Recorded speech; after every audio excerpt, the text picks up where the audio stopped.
Hello everyone, welcome to lesson 5 of 6th grade for YLOC. My name is Joshua and today I will be trying to go over the worksheet with you and picking out certain hard questions that you might have trouble doing and explaining them for you. Well, first of all, let's go over number 2. Number 2, it doesn't seem so hard. 0, negative 12, plus 8. So you're asked to find the sum. So the sum of 0 and any number is the any number, right? So you can say 0 plus 12 is equal to negative 12, is equal to negative 12. We can take this one step at a time. And then plus 8 equals, well, it's basically 12 minus 8 and then add a negative sign. Negative 4. Okay, so that wasn't so hard. Let's go over a different one. I'll make my pen a little smaller. Let's see, number 3, I guess. So same thing over here. 8 plus negative 23. That's just 23 minus 8, but surrounded by negative sign. So you can just mark the answer as negative. And you can say this goes into 1, 13, so that becomes 5, and then 1, so 15. So negative 15, and then you add 36 to it. And then, since you can do that in your head, that becomes 21. Very cool. Okay. Last question on this page, let's just do number 10. So 3 and negative 14, it's negative 11. You should be able to do this in your head. Plus 5 should be negative 6.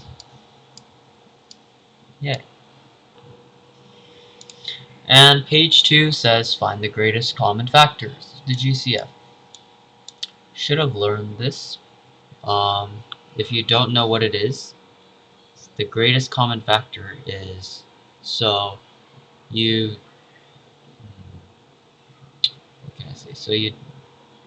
Let's look at it through an example. So 15 has prime factors, or just factors of 1 and 15. Because those two multiply out to become 15. 3 and 5. These are the factors of 15. For 5, it's really simple because it's a prime number. It's 1 and 5. So you make these two lists. So this is for 15. This is for 5. So you make these two lists. And you look at these two lists and you check what's the greatest number that exists on both lists. So for 15, the greatest number is 15. 5, greatest number is 5. Well, 5 is the greatest number on 5, and 5 is the greatest number that's also a factor of 5. It's 5. That's the greatest common factor. Let's take a look at a little harder one. I'll shrink my pen even more. So 12 and 44. Factors of 12. 1, 2, 3, 4. These are all factors, right? If you can divide it by it, then yeah. 6, you can also tell 6, and 12. So 44. 1, 2, 4, 11, and 44. So this is too big. This doesn't exist. 12 also doesn't exist. 6 doesn't exist. 11 doesn't exist. And we're left with 4 and 4. So we have 4. And for the last problem on this page, let's do something a little bit more challenging. Number 5. 21 and 35. Let's check out the factors. 21 is 1, 3, 7, 21. Those are the current factors. 35 is 1, 5, 7, 35. What's the greatest one that exists on both lists? 7, 7, 7. Alright. Okay, so we're back at page 3. Find the least common multiple, LCM. So, what is the least common multiple? So, least common multiple is where you can divide. So, it's a number. It's a number where you can divide either this number, first number, or second number, and you'll still get a whole number from that. So, what does that mean? So, let's check. 18 and 9. So, 18, 9. Let's do what we did. Except, let's not do what we did. Then. If you guys know what prime factorization is, you do something like this, and then you say 2. And then you go 9. You go 3, where you divide. And then you divide by 3. And then you're left with 1, right? So, 18 is 2 times 3 times 3. 9, it's right, we did it right here. It's 3 times 3. So, to do, okay, let's do this right here. So to find the LCM, you cross this out, cross this out, cross this out, cross this out. Only factor that, so it's 18, because you can divide, because crossing these out means that you don't have to multiply them twice. But you still have, they only count once.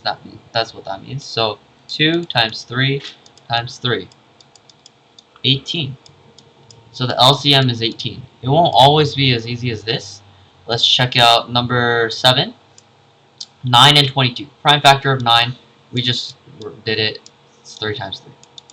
Prime factorization of 22. That's 2 times 11, right? Because you can't factor any of these out. So what you do here is, well, can you cancel anything? Not really. So what you really have to do here is do this. 3 times 3 times 2 times 11. It's kind of difficult, but you'll manage through it. So you get 99 times 2. And then from there you get 198. Let's try another one. Let's try number 10. Number 10 seems to be like the split between these, the first two that we did. So prime factorization of 4. 2 times 2. Prime factorization of 10. 2 times 5. You can cancel these out. And then you get 2 times 5, which is 10. And then since you canceled it out, you still have to bring one of these over. And then you get 20. Check your answer. 20 divided by 4, it's a whole number. 20 divided by 10, it's also a whole number. LCM is 20. And that'll be the... Alright, so the last page. Let's zoom in a little bit over here. Emily has a packet of 40 M&Ms. 30% are red. How many M&Ms are not red? So, 100% of the M&Ms are M&Ms. And of those, 30% are red. We have to find how much aren't red. So, it's going to be 70%, right? 70% is how many M&Ms are not red. But they want it in number of M&Ms, not in percentages. So how do we do this? So, this is, we can go over it by saying 40 M&Ms is equal to 100%. And X amount of M&Ms is equal to 70%. And then we can cross multiply, but first let's factor out a little bit.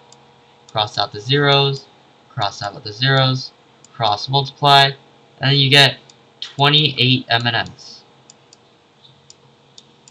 It's as simple as that. That was number 1. Let's just do the last problem then for you guys. Toy car costing $59 is reduced by 10% in the sale. Okay, so 100% is $59. I'm gonna just put this backward just to show you that it works.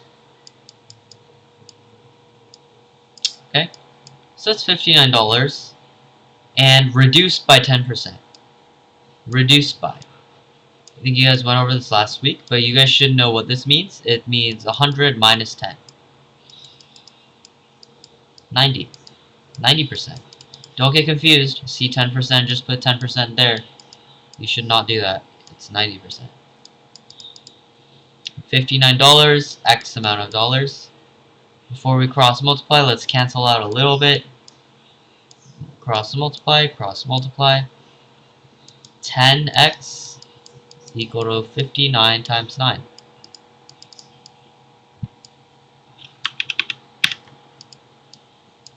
We simplify that. That's going to be 531. Should not have to show you guys this. And here's a really cool trick. When you're dividing by 10, you can just, the decimal point is always at the end if there isn't one, right? You can just like move it over here. Move it one digit to the left and it'll be the same. So X will equal $53.1. Right, so if it's like a 10% sale, you won't get it for like $5. You'll maybe get like $5 off, $6 off. Right, so it's $53.1. And thank you for listening to this, and have